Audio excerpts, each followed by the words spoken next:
I feel like it's been so long since I uploaded a video, but it's actually been a week. From now on, y'all, I'm gonna try to upload every Tuesday. I feel like I'm in the swing of school and I got a handle on school and just everything that I have going on, like, you know, in my life. So I feel like I could be more consistent and upload every Tuesday. So from now on, guys, expect me every Tuesday. This video is gonna be a little bit late because today I woke up so late. Like, I literally woke up at 12 today, so my day got started late and I didn't get home until super late. Then I had a whole bunch of work to do for school, but I told myself, like, I need to, you know, go put myself together and make this video and edit and put it out. So that's what I'm doing. And from now on, before I start my videos, guys, I'm just gonna put a few topics out there, like things that I've just heard like throughout the week, or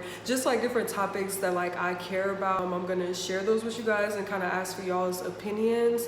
So this week's topic that I want you guys to discuss in the comment section, let's definitely start a little discussion in the comment section. Okay, so the first topic is Squid Game. I did not know what Squid Game was. Like, I went on Twitter one day and everybody was talking about how pretty the girl in Squid Game was. And I was like, what is Squid Game? I thought it was an Xbox or a PlayStation game or something. So I kept seeing it and then I was like, let me go to YouTube and find out what Squid Game is. So I went to YouTube, and then as soon as I seen Netflix, I was like, okay, I have to watch this. And it was giving anime vibes, and all the trailers and the spoilers that I watched the spoilers first. I watched a few spoilers and then I went to Netflix, and then I started watching the show.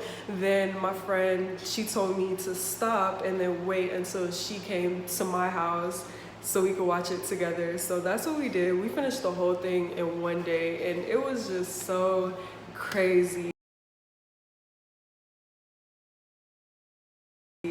My opinion on the show is that the old man was playing everybody. He was playing everybody. And it was so crazy because my friend can tell you this, I was rooting for the old man the whole time because I have a special place in my heart for old people, honestly. So I was rooting for the old man the whole time. I was like, oh my God, I hope he doesn't die. Like, anybody but the old man, you know? And then he ended up being the person that was kind of behind it. Or, you know what, let me not spoil it for y'all. I'm not gonna talk too much. I don't want to spoil it because I feel like I definitely almost just spoiled it. So I'm just gonna be quiet. But y'all definitely let me know what y'all think about Squid Game in the comment section. The second topic that I want to bring up is the government running out of money. Let me know what y'all think about the US government running out of money. I brought it up to my global issues professor, and he said that he didn't really think it was gonna happen because the US has been in a predicament like this before, and you know, like, they just, you know, pull their strings and stuff to prevent stuff like this from happening. So I was like, okay. But honestly, like, I would not be mad, y'all. Like, if the government just, like, you know, runs out of money, like, I honestly wouldn't be mad. And I don't know why. So I kind of just want to see what's gonna happen, like, not in a bad way. I hope that, you know, like, good people aren't impacted by it, but I definitely want to see what happens. I wonder what that means for, like, me and, like, you watching this.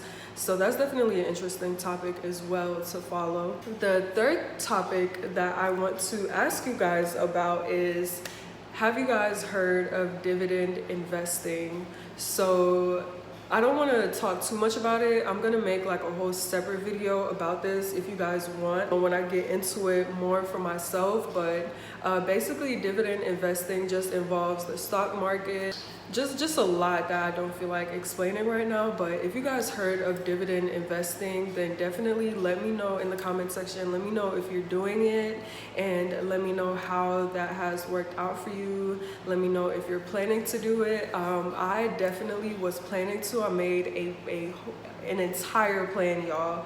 Like, I made an entire dividend investing plan, and I have it right here. So if you can see that, yeah, that's my little plan. So yeah, that was kind of cool, just, you know, like learning different ways to invest my money, you know, like grow it over time. So that's definitely something that I want to get more into in the future. But I started today and I'm just so excited. So yeah, next topic that I want to discuss is just a little life update, okay? Just a little one. So life has just been so good, y'all. First things first, I quit my job. And no, I did not quit my job for YouTube, because if you see, I only have 521 subscribers, 23 subscribers right now. So I definitely did not quit my job to do YouTube, because I am not making a single buck on YouTube. I quit my job because I'm just deciding to be more selfish with my life. So that's the like phase that I'm in right now. And the job that I was doing, I did not feel fulfilled. I liked the people that I was working with and, you know, like working for. I loved my clients, but just the job that I was doing wasn't fulfilling, and I could have scaled it, but I was just like, you know, that's just gonna be too much. Like, you know, for my mental health and my sanity and my happiness and my peace, I was just like, you know, I'm gonna just stop. So I did. I stopped abruptly, y'all. And honestly, that is one of the best decisions that I have made recently. Like, I just feel so much more free, you know, and just so much more like, you know, just free, like in all senses of the word. Like, I just feel free. So if you guys want a whole video on that, then I'm gonna talk about that. You know, whether y'all want it or not, I'm gonna talk about it. I did it, but I made a plan before I did it. You know, I didn't just stop out of nowhere. You know, I made a plan. So definitely one of the best decisions I've made, and school has been going great so far. I finally got into the swing of things. I'm making like A's on like 90% of my assignments, so that's really good. I'm doing really good in school, y'all, and I'm so surprised. Like, I definitely underestimated myself, which, you know, is something that I need to stop doing. I don't know why, like, I underestimate myself. So yeah, school is going good. I'm becoming more financially independent and just like wise, like when it comes to money and stuff. Like, for the first time in my life, I could finally say that I am completely financially independent. Like, I stopped asking my mom for money like months ago. I'm 20 years old, so I'm kind of old, but I'm not, you know, like, I'm definitely reaching an age where I should be able to take care of myself. So I'm so happy about that. Everything's kind of just like falling into place, you know, so that's really good. Getting into the video, so the topic of today's video is academic probation. Academic probation is basically when you fail classes, or you either don't finish classes, so your GPA drops to a point that's kind of scary to the school. So they put you in a program that will help you get back like on the right track. But that's if you want it, you know, like, you know, maybe you just don't care about school anymore, you were planning on dropping out anyways, you know, then that's fine. But if you want to get back in good standing, then they put you on academic probation. A lot of campuses and institutions are very understanding of academic like issues and challenges, because they understand that, you know, life happens and things get in the way. So like, they're very open to helping you get back on the right track. You just have to explain to them your situation and what happened, and then speak to your advisor, and they'll like walk you through and, you know, help you work out a plan to get back in good standing. So for me, the reason why I ended up getting on academic probation probation. I think this happened after my freshman year of college, and I'm technically still listed as a freshman because of, you know, like my academic problems. So they ended up still, like, you know, listing me as a freshman, but this is my last semester of freshman year, and then like spring semester, then I'll be a sophomore. So the whole reason I got on academic probation in the first place was because I had so much responsibilities outside of school that were taking up like 80% of my time, and then the other 20% I was dedicating towards school. I didn't really understand how much work it really took to put into school and study so that you get the grades that will make you pass. You know, like I definitely, you know, thought it was gonna be some, like I just like simplified school, you know, like I just made it like seem easier than it actually is. And now, like, I definitely understand the amount of hours studying, reading, researching, making study guides, and just, you know, studying and making sure that you know the material it takes to actually pass a class, you know. So now, like, the work that I put in now was nowhere close to the work that I was putting in at first. And I didn't really, you know, have like people in my family who like went to four-year universities and stuff, and I'm very much like I mind my business, you know, like, so I wasn't watching anybody and, you know, how they were studying for school and, you know, stuff like that. So I didn't really know, you know, like the amount of dedication that it took. Honestly, when I was in high school, I passed high school like a piece of cake. Like, I don't even know how I got through high school, y'all, because I was just doing so much outside of school, you know. So I don't really know how I passed high school.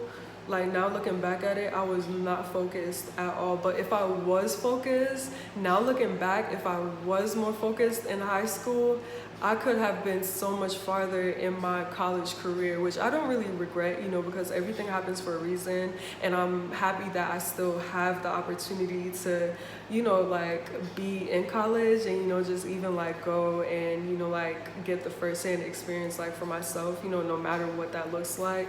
So academic probation, they put me on academic probation because I basically failed most of my classes first semester.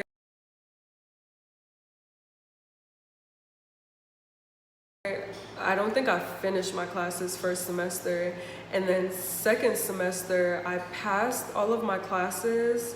But I passed all of my classes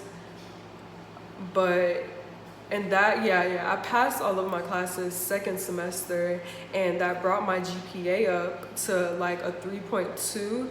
But then the following year, when COVID was here and we had to do online school, I started out good, but then I still had so much going on, just like in my personal life. So I was very stressed, and the environment that I was in was just so toxic, y'all, to where I could not focus on my work, and just online learning is not for me. I can't sit and focus on all these classes on the computer, you know. So I ended up not finishing out the school year, and I spoke to my advisor, and I thought that I withdrew from my classes, but I did not. Oh, snap. But I did not. I was supposed to email my advisor and let her know to withdraw me from those classes, but I didn't, because I got a mistake, and I thought she told me that I didn't have to physically withdraw from my classes. I could just stop. And I don't know why I thought that. Like what was going through my mind? Like, why did I think that? So I didn't end up withdrawing from my classes, so I just kind of let them run. And I should have known that something was wrong, because here and there I would get emails from my professors, or, you know, like on iCollege and stuff. I would get the notifications, but I didn't go and check them. But also around that time, like, I told myself that I was just going to drop out of school. I told myself that I was going to drop out of school, that I was going to do hair and, you know, hopefully like blow up off doing hair.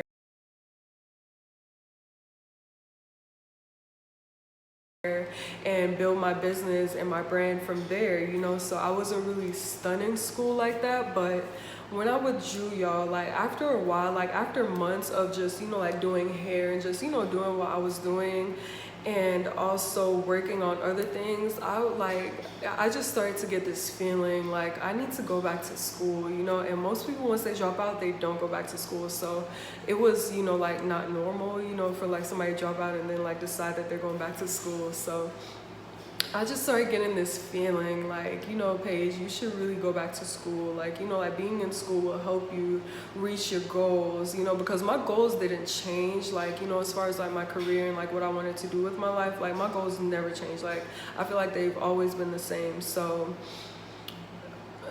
being out of school, it kind of just felt like, you know, I took away from myself like extra resources and, you know, just like extra resources, you know. So I was just like, yeah, like I definitely need to go back to school. So at that point, I made it my mission to get back in school, guys. So I spoke with my advisor over the summer, like at the beginning of the summer. And so I spoke to them and, you know, they basically let me know like, you know, what the deal was. They told me like my GPA was just all the way in the dirt, y'all. Like as of this moment, my GPA is a 0.9.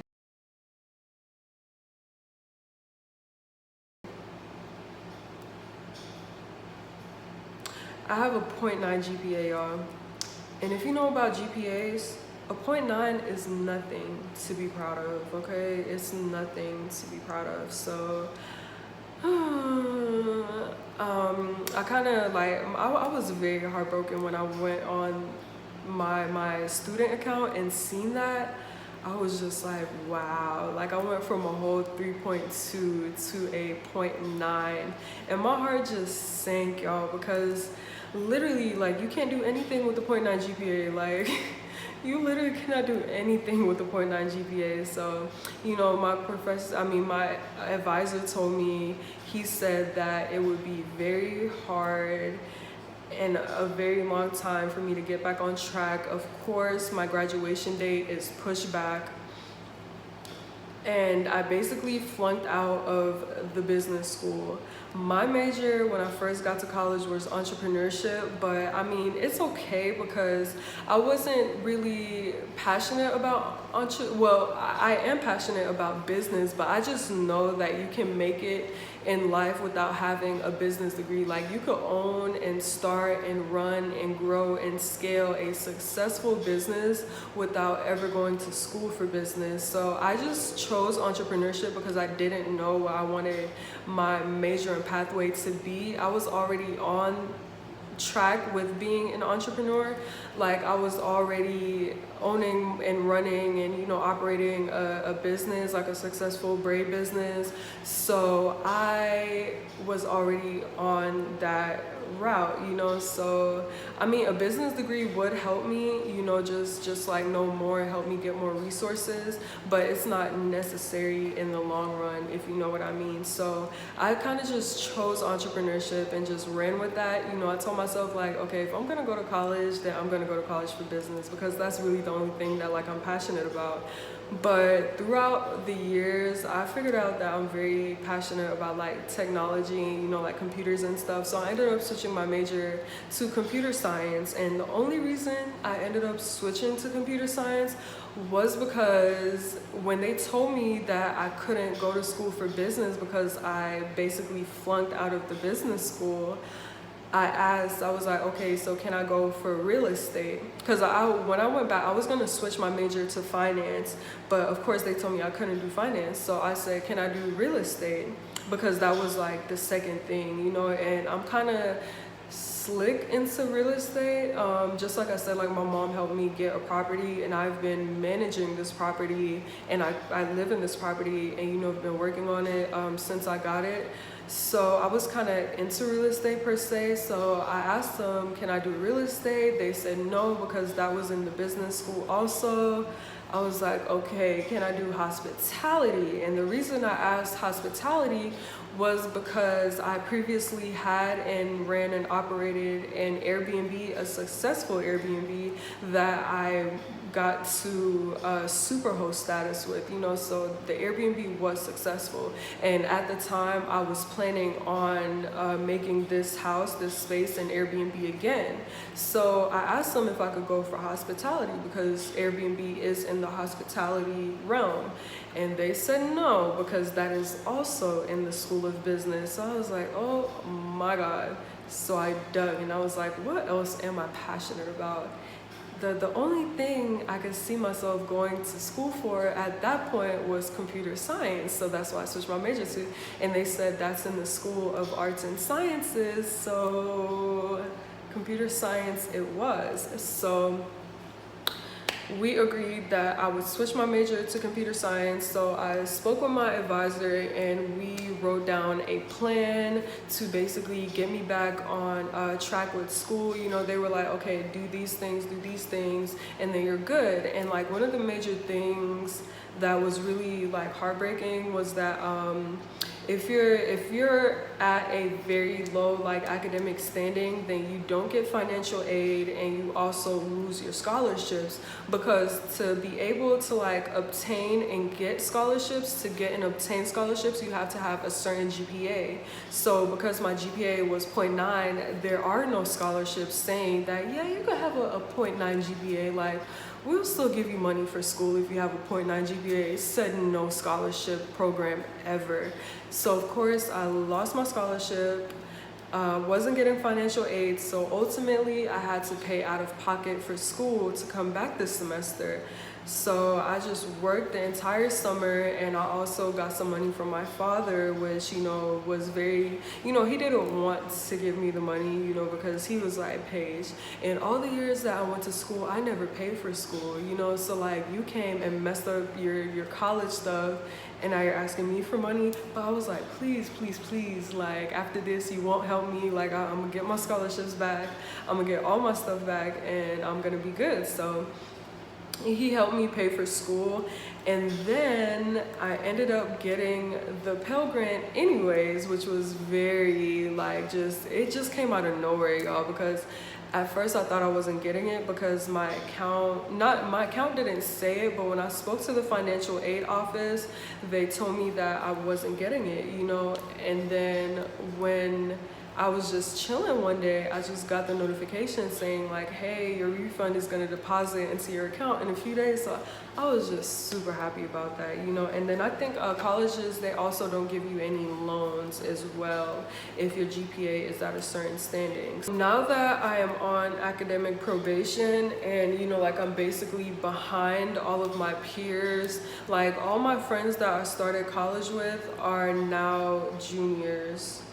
And I mean, it's okay because, like a lot of people end up dropping out of school and like not going back at all. So I feel like I'm still doing good, and not saying that, people who drop out like aren't doing good. I mean, like I'm still doing good like on the college track, so I'm still grateful that, like I'm here, but I definitely feel behind. And also because of my academic standing, they had to switch me to they didn't have to switch me to the community campus because I ended up having to pay out of pocket. I didn't have enough to go to the major campus, which the big campus is like $5,000, and I knew that my dad wasn't coming out of pocket with $5,000, my mom wasn't coming out of pocket with $5,000, I didn't have $5,000.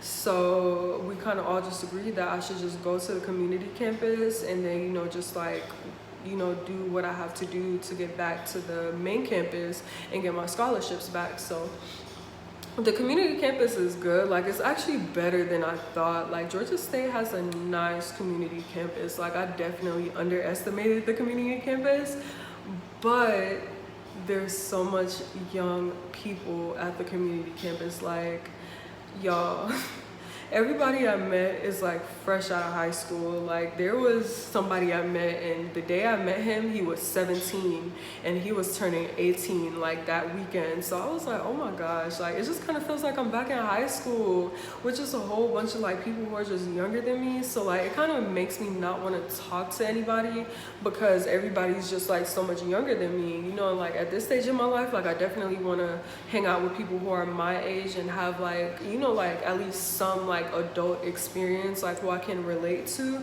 So for the most part, like I'm quiet, and I'm not quiet when participating, but like I don't really talk to people like that on campus. I have like a few friends who I made, and of course there's people that are like way older than me.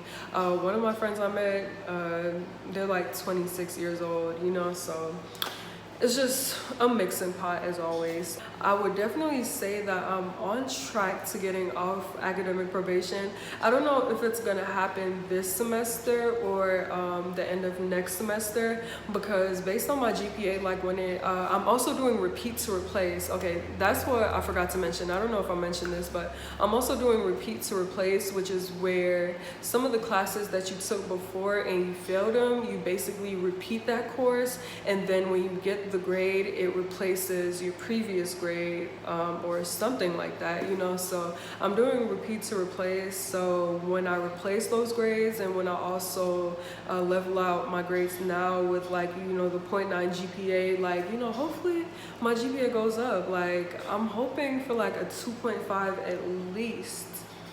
But if I could get like a 3.0, which a 3.0 is a far stretch, you know what I'm saying, because there's some zeros in there. So I don't know about a 3.0, but you know, like a 2.5 or 2.7, like, you know, I feel like that would be decent. At the start of the semester, I was very stressed out. Like if you watch my vlog from my first day of school, I was crying. Because like I was just so, like, I was very happy. I was crying out of joy, and I was also crying because, you know, like now there's like this huge weight on me to like do good. You know, like I can't afford to get C's, even though C's still get degrees. I cannot afford to, you know, like get C's in all my classes. So like, you know, the pressure to just like stay on top of all my classes is like higher than ever. And like I have been so dedicated, which I'm so proud of myself of. And my friends are like telling me, like, they just tell me like, Paige, you seem so dedicated, like you seem so focused. And it's not because I want to, is because I have to, you know, and I want to because then I wouldn't choose to come back to school. But I literally have to do good this semester, so that just, you know, puts like an extra drive in me to do good. But yeah, that was it for my academic probation story. If you guys are on academic probation, definitely let me know what the experience has been like. And if you were in academic probation, let me know what you did to get off academic probation. And that is it. I hope to make more college related videos soon and share my college journey with you guys. If there's anything that specific that you want to see, then comment below and let me know. But without further ado, I will see you all next Tuesday. Thank you for watching this video. Make sure that you hit the like button. Make sure that you subscribe to my channel for more content. And yeah, that's it. Oh, also hit the bell so you guys are notified when I upload. Thank you.